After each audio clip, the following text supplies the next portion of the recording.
देखिए ऐसा है कि जो चीज़ें इन्होंने लिख के दी है, अभी कार्रवाई जारी हुआ 19 तारीख को, उसके बाद में फिर जो है एक तरफ से तो ये कह रहे हैं कि हम ये दे रहे हैं, दूसरी तरफ से ये हमें जो है डराने का काम कर रहे हैं। तो ये दोहरे चरित्र वाली बात नहीं चलेगी।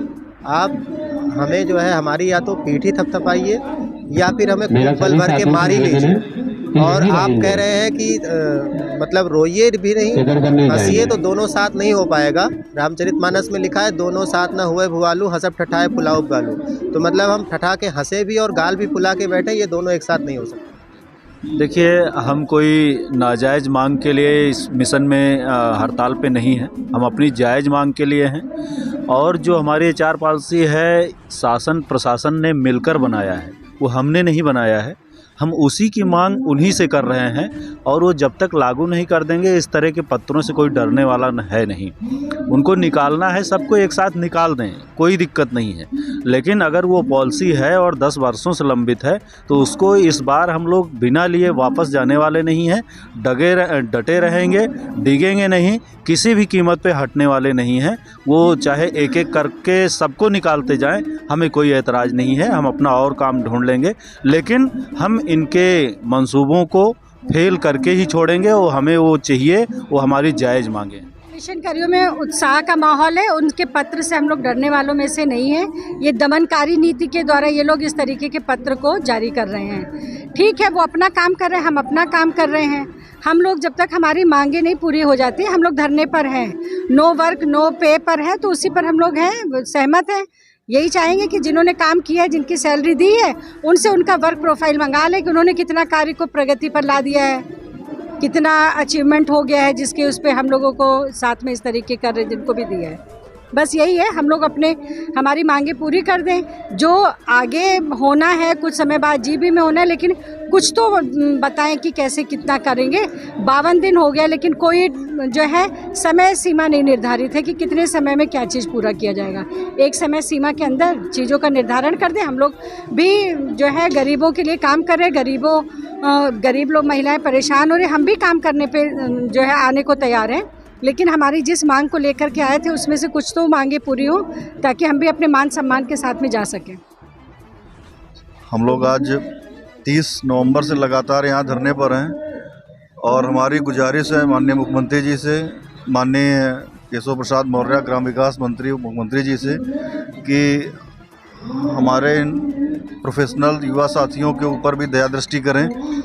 हम लोग शासन की प्रत्येक नीति को, जैसे हमारी योजना का नाम है अंत्योदय दीनदयाल राष्ट्रीय ग्रामीण आजीविका मिशन, हम लोग वास्तविक रूप में उस अंतिम व्यक्ति तक पहुंचाने का काम करते हैं। रात दिन सरकार की योजना को जन जन तक पहुंचाना, उनको जागरूक करना, उसमें लगे रहते हैं। लेकिन आज हम अपने सारे काम छोड़कर 2 महीने से यहाँ पर अपने परिवार को त्याग कर ऐसी भीषण सर्दी में सभी साथी बैठे हैं, सिर्फ इसलिए कि हमारे साथ हो रहे अन्याय पे 10 सालों से आज तक मिशन ने कोई कार्य नहीं किया। हम लोगों ने ये तीसरी बार धरना दे रहे हैं, हर बार आश्वासन दे के हम लोगों को यहाँ से उठा दिया गया। इस बार सभी साथियों ने ये ठाना है कि जब तक हमारे प्रति मिशन हमारी की गई मांगों को पूरा नहीं कर देता, तब तक हम यहाँ से नहीं हटेंगे। आप हमारे बैनर पे भी देख सकते हैं, इसमें लिखा है मिशन की कछुए की चाल। आपको हम बताना चाहेंगे 10 साल से कछुए की चाल चल रहे हैं। आज तक ये एक इंश्योरेंस बीमा की कंपनी का चयन नहीं कर पाए हैं। एक कोई भी कंपनी एक बाइक तक सड़क पे उतारती है तो उसका भी इंश्योरेंस करती है, तब वो बाइक सड़क पे आती है। और इन्होंने 3500 ये प्रोफेशनल की फौज सड़क पे भेज दी मरने के लिए, और उनका बीमा तक नहीं किया, जबकि हमारी एचआर पॉलिसी में लिखा है। और प्रदेश के अन्य समस्त जो है प्रदेशों में इसी एचआर पॉलिसी के आधार पर बीमा किया जा रहा है।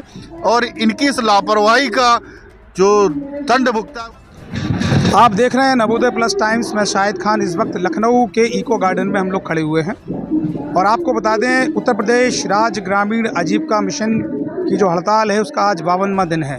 50 दिन से ऊपर जो है हो गए हैं और लगातार जो है मिशन कर्मी अपनी मांगों को लेकर, अपनी एचआर पॉलिसी को लेकर लागू कराने के लिए अड़े हुए हैं। आपको बताते चलें कि इन 52 दिनों के बाद, समय गुजरने के बाद भी जो है अगर हम बात करें तो इनके हाथ जो है खाली हैं। यहाँ तक कि कई बार जो है मिशन से इन लोगों को इनके जो प्रतिनिधि मंडल है उसके साथ कई बैठकें हुई हैं और कई जो है आश्वासन दिए हैं। यहाँ तक कि डिप्टी सीएम साहब से भी प्रतिनिधि मंडल की बातचीत हुई है। उसके बावजूद भी जो है मिशन जो है अगर देखा जाए तो अपनी हठ धर्मता पे अटका हुआ है, क्योंकि लगातार जो है जिस तरीके से उनका जो काम करने का तरीका है, 52 दिन हो चुके हैं और अभी तक जो है कोई ठोस रणनीति नहीं बनी है। आइए जानते हैं हमारे बीच में यहाँ पर जो है संगठन के जो है समस्त जो है उत्तर प्रदेश राज्य ग्रामीण आजीविका मिशन की जो आवाज़ उठा रहे हैं अध्यक्ष जी यहाँ उपस्थित हैं, योगेश मोगा जी। उनसे बात करेंगे सीधे तौर पर कि क्या स्थितियाँ जो है चल रही हैं। अध्यक्ष जी, आज 52 दिन आपको हो गए हैं और इन 52 दिनों में क्या स्थिति आपकी बनी जो है समस्त जो है मिशन कर्मियों की, किस तरीके से शासन और प्रशासन का और जो है सरकार का रवैया आपके साथ है? देखिए, किसी चीज़ के लिए नियत और कथनी करनी में एकरूपता ज़रूरी है। हम हर स्तर पे मिले, हर स्तर पे बातचीत हुई, चीज़ें हमारे सामने आती हुई दिख रही हैं। मिशन आज तक एक बहुत बड़ी गलती करता आ रहा है, लापरवाही है बहुत बड़ी, उसको उन्होंने एक्सेप्ट भी करना चाहिए था। उन्होंने जो लाभ वो अपने कर्मचारियों को सीधे दे सकते थे, उसके लिए उन्होंने फाइलें अन्य डिपार्टमेंट यानी कि शासन को भेजी, वहाँ से वित्त विभाग गई, वहाँ से बार बार रिजेक्ट होके आ जाया करती थी कि इसमें ये कमी है, इसमें ये है, या कुछ सवाल पूछ लिए जाते थे, उनकी क्यूरी का जवाब देते थे। अंततः कई साल से ये काम चल रहा है और इस बार ये अच्छा हुआ वित्त विभाग ने समझा और ये लिख के मतलब वो अभी सार्वजनिक हो जाएगा। लेकिन जो जानकारी हुई ये है कि भाई ये आउटसोर्स कर्मचारी या संविदा कर्मचारी, इनकी खुद की गवर्निंग बॉडी जो निर्णय करती है वो सर्वोपरि है। इसके लिए शासन का अलग से इनके लिए कुछ निर्णय की आवश्यकता नहीं है। इस तरह से हमारे जो लाभ मिलने हैं उसका रास्ता साफ हो जाता है कि मिशन को ही देना है। ये बात तो हम लोग तो शुरू से जानते थे, मिशन को शायद अब समझ में आया होगा कि उनको देना है। तो अब इस जो गोल गोल घूमे उसके लिए कौन जिम्मेवार है? उसके लिए इतने साल से मिशन जिम्मेवार है। लापरवाही किसकी है ये भी दिखाई दे रहा है। अब लापरवाही के लिए दोषियों के खिलाफ क्या हो रहा है ये भी दिखाई दे रहा है। लेकिन इन सबको दबाते हुए शासन की तरफ से लेटर आया कि आपकी हड़ताल अनुमन्य नहीं है, आपका संगठन अनुमन्य नहीं है, जो लोग आप ये धरना दे रहे हो ये अनुमन्य नहीं है, ये अवैध है। तो एक तरफ से आप ये कहते हो कि आपकी चीज़ें मांगी जा रही हैं। उन्होंने कार्यवृत्त जारी किया, कार्यवृत्त में भी लिखा कि हम ये चीज़ें कर सकते हैं, समय सीमा तो नहीं बताई। साथ में एक शब्द और जोड़ दिया कि आप लौट जाइए, अन्यथा ये सरकारी काम में बाधा मानी जाएगी। मतलब एक तरफ गाजर दिखा रहे हैं और सीधा सीधा चप्पल भी दिखा रहे हैं, सीधा सीधा जूता भी दिखा रहे हैं कि आपको डर के भी रहना पड़ेगा। ये एक सही तरीका नहीं है, बातचीत इससे विफल होती है। आज तक आपकी कार्यशैली वैसे ही संदिग्ध रही, आज तक आपके जो देने की प्रक्रिया लचर रही, वो नाकाफ़ी रही, उससे किसी का भला नहीं हुआ है। हमारे 50-55 के करीब साथी जो शहीद हुए, जो नहीं रहे इस दुनिया में, उनके परिवारों को आपने 1 रुपया नहीं दे पाए, जबकि मेडिकल और इंश्योरेंस आपको करना था, आप ही को प्रीमियम देना था, लेकिन आपने वो सब नहीं दिया। और आज उनका परिवार जब वो डिमांड करता है तो आप कहते हैं कि क्योंकि आपका बीमा नहीं है आपको ये लाभ नहीं मिल सकते, ये बीमा की राशि नहीं मिल सकती। और जब आज प्रतिपूर्ति की बात होती है कि भाई उनको ये लाभ उनके परिवार को मिलना था, तो उन्होंने कहा नहीं, आगे के लिए जब बीमा हो जाएगा तब तो हो जाएगा, लेकिन पीछे से हमारे हाथ बंधे हैं। तो इसमें जवाबदेही किसकी है? जवाबदेही तो तय होनी चाहिए। आज वो ताकत लगा करके इस तरह का लेटर जारी करते हैं जो संविधान के जो 19 से लेकर 22 अनुच्छेद हैं कि क्या कहते हैं, स्वतंत्रता का अधिकार, उसमें हम लोगों को कहीं भी शांतिपूर्ण तरीके से धरना या शांतिपूर्ण तरीके से कहीं पे इकट्ठे होने का अधिकार है। वो कहते हैं कि आप अपने ज़िले से नहीं निकल सकते, आप लखनऊ नहीं पहुंच सकते, और सीधा सीधा वो निर्देश दे रहे हैं वहाँ के पुलिस कमिश्नर को कि आप ये अवैध है, इनको रोक लीजिएगा। तो ये तो संविधान के ऊपर इनका शासनादेश हो गया, संविधान को तोड़ते हुए एग्जीक्यूटिव ऑर्डर हो गया। जबकि हम ये जानते हैं कि कोई भी एग्जीक्यूटिव ऑर्डर जो संविधान की मूल भावना को या हमारे फंडामेंटल राइट्स को वायलेट करता है वो अपने आप से नल एंड वॉइड होता है। तो इस तरह की चीज़ें कृत्य जो हो रहे हैं, मतलब इतने बड़े स्तर से इस तरह की चीज़ें आ जाती हैं, तो ये बड़ी निराशाजनक बात है। एक तरफ उसी दिन हमें कार्यवृत्ति जारी हो रही है और उसी दिन साथ में जारी होता है कि क्या कहते हैं इनके खिलाफ कार्रवाई हो। तो ये जो बातचीत का जो प्रोसेस था, जो हमें इनसे कुछ आशाएं लगी थी, वो उस चीज़ को उन्होंने पूरी तरह से तोड़ दिया। अब लोगों में शंका क्यों ना हो, आज लोग शंकालु हुए और उनका मोह इस तरह से भंग हुआ कि आज तक 10 साल से तो हमें कुछ दे नहीं पा रहे, और अगर ये इस तरह से हमें शर्मिंदगी दिखाते हुए, हमारे को इस तरह से शोषण करते हुए, हमें इस तरह से ज़बरदस्ती करके हमारी चीज़ों को तोड़ना चाहते हैं, तो हम नौकरी करेंगे नहीं करेंगे ये हमारे ऊपर निर्भर करता है। ये ज़बरदस्ती करके बंधुआ मजदूरी हमसे नहीं करवा सकेंगे। तो खैर, अब हम फिर भी उम्मीद करते हैं कि मिशन के कोई जो आलाधिकारी आएँ, वो अपनी बात, क्योंकि यहाँ पे अब कोई संगठन नहीं है, हम सब लोग कर्मचारी हैं और अपने अपने हितों की बात कर रहे हैं, और वो आकर के हमसे जिनसे बात करनी है बात कर लें, जो हमें कन्विंस करना है, जो समझाना है हमें समझा लें। अगर हम समझ में आता है और आपकी बात में हमें सच्चाई लगती है, तो हो सकता है कि हम आपके निर्देशों पे चल पाएँ, अन्यथा आपको जो हम लोग मांग रहे हैं उसको आपको भी दिखाना पड़ेगा कि हम ये चीज़ें आपको दे पा रहे हैं। तो किस नीति से हम आप पे भरोसा करेंगे, तो ये भरोसा आपको दिखाना पड़ेगा। अध्यक्ष जी, लगातार आज आपको 52 दिन हो गए हैं, और इन 52 दिनों में मीडिया में भी काफ़ी खबरें आई हैं, और मीडिया ने उस बात को पेपर में फ़ोटो भी छपी है। डिप्टी सीएम साहब के साथ जो है आप लोगों का संवाद हुआ।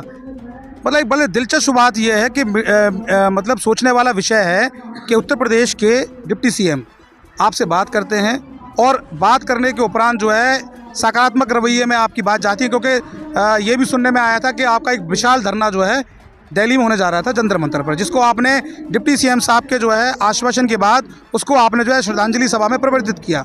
आपने उनकी बात मानी, और जब आपने उनकी बात मानी और लगातार जो है डिप्टी सीएम साहब से सकारात्मक रवैया मिलने के बावजूद भी ये संगठन की तरफ से ये चीज़ें निकल के आ रही थी मीडिया में, और फिर इस तरीके से शासन का जो है एक शीर्ष नेतृत्व जो है डिप्टी सीएम इस बात को कह रहे हैं कि हम आपके साथ हैं, आपकी सारी मांगें पूरी कर लेंगे, और वहीं शासन से जो है एक सेक्रेटरी जो है आपको भड़काऊ और धमकी भरा जो है पत्र जो है दे रहा है। ये थोड़ा अजीब सा लग रहा है, मुझे समझ में नहीं आ रहा, तो समझाने की कोशिश करेंगे आप? देखिए, हम कुछ भी समझाएंगे तो हमारा समझाया हुआ होगा जी। उनकी क्या नीयत है वो आप उनसे पता करेंगे। हम तो यही कह रहे हैं कि जो हम लोग एक सहमति तक पहुंचे थे, हम लोग जो एक आश्वासन को, क्योंकि ये बात तो हम पहले से जानते आ रहे हैं कि कोरा आश्वासन मिल रहा है और काम नहीं होता। आज से 1.5 साल पहले भी आश्वासन पे लौट आए, तो ये उनको दिखाना था कि ये इस बार आश्वासन नहीं है, हम लोग काम भी करने वाले हैं। इस लेटर ने वो रास्ते बंद कर दिए हैं। वो जो हम लोगों की सकारात्मक सोच थी उस पर कहीं ना कहीं दूध में उन्होंने नींबू की बूंदें डाल दी हैं। तो ये कहना था।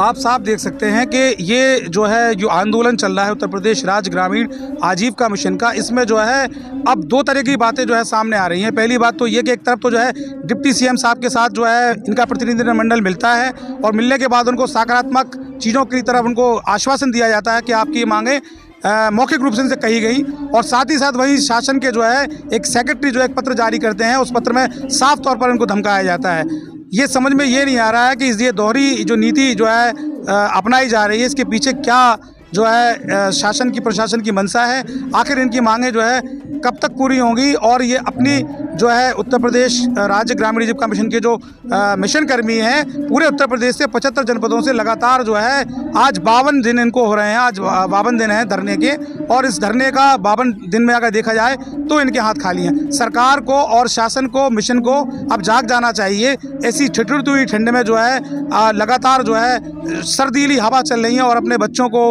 अपना घर बार छोड़ के यहाँ पर वो यहाँ उपस्थित हो रहे हैं, बार-बार बैठ रहे हैं, और सरकार को अब ये बात को समझ लेना चाहिए कि इनकी जो है सुध लेने की ज़रूरत है, क्योंकि उत्तर प्रदेश की इतनी महत्वपूर्ण योजना, ग्रामीण विकास मंत्रालय की इतनी महत्वपूर्ण योजना पूरे भारत में काम कर रही है। जहां अन्य राज्यों में एचआर पॉलिसी लागू कर दी गई है, वहीं उत्तर प्रदेश में एचआर पॉलिसी को लागू कराने के लिए ये जो है दर दर भटक रहे हैं। मीडिया भी लगातार इनकी खबरों को जो है दिखा रही है। शासन प्रशासन को जागना चाहिए और इनकी जो है मांगे, इनकी एचआर पॉलिसी को लागू कर लेना चाहिए। मैं शाहिद खान, लखनऊ से, धन्यवाद।